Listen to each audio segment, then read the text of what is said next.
and Nock swam with Livy to her underwater village. Glowing plants lit their way like street lamps. They passed by houses made of seaweed. Small fish darted in between the green leafy walls. They came to a large house. An older Aquan stepped out. "Livy!" she cried. "You're back!"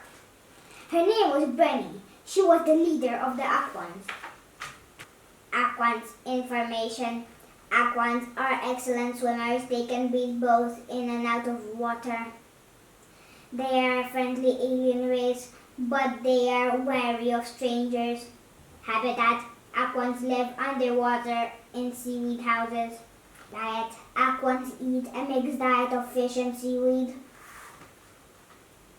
Large blue eyes, spotty skin, strong tail, webbed hands, webbed feet. The seaweed harvest. Aquans look after beds and of seaweed on the shores of Aqua. They harvest it when it's ready to eat. They also use it to make their houses. "We've been worried about you," Benny said to Livy. "What happened?" "These visitors saved me from a raptus attack," Livy replied. "Raptus?" Benny sounded terrified. "They are back so soon?" "It would seem so," Livy said sadly. Benny looked at Max, Ant, and Nock. "Why have these visitors come to Aqua?" she said. "We're on a mission from planet Axis." "We need your help," added Ant. "A mission?" Benny said nervously. Her eyes darted across each of them. Nock took a deep breath. "We're looking for a fragment of the core of Axis. We think it's hidden on Aqua." "Will you help us find it?" asked Max. Benny shook her head. "I'm sorry. We can't go to the surface up now. The raptors are back. It's too dangerous." "If we help you with the raptors, will you help us find the fragment?" Ant said suddenly. Max stared at Ant, open-mouthed. He was thinking about the massive flying creatures with their sharp beaks and claws. Benny frowned. "The raptors fall like shadows from the sky. They rip our seaweed beds," she explained. "Without seaweed, we can't eat or build our homes.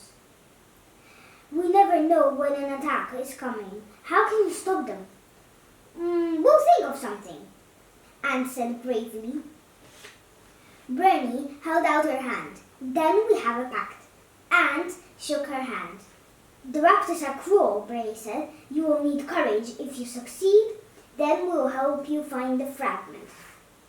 As they swam upwards, Ant felt his insides churning. He wasn't sure how they would keep their side of the pact. The three friends broke through the surface of the water. They swam to the shore. "First, we need to find raptors," Max said. They pressed their buttons on their suits and their wings opened. They took into the air. Soon a deep dark shape appeared on the horizon. It was moving quickly in their direction. "Is that the raptors?"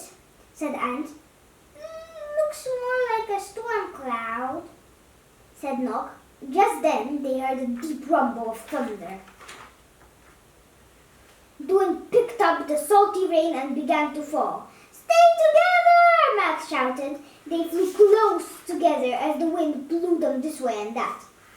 A sudden flash of lightning zigzagged and in front of them. Max felt it raise the hair on his neck.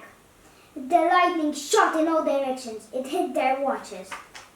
"Oh no!" Max said. A beam of energy shot from their watches into the storm cloud. The energy made the cloud grow.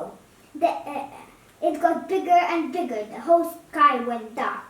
"We need to find shelter right now!" Max cried. "Head towards those cliffs!" Nock shouted over the deafening storm. "We can shelter there!" They dived down away from the thundering storm cloud towards safety. As they got closer to the lumpy black cliff, they saw something that made them shiver with fear. The cliff was alive with hissing, spitting, screeching creatures. Raptors. Let's find out what happens next in the screams of the raptors. Until next time, it was me, Mira. Bye-bye! Switch off your telly.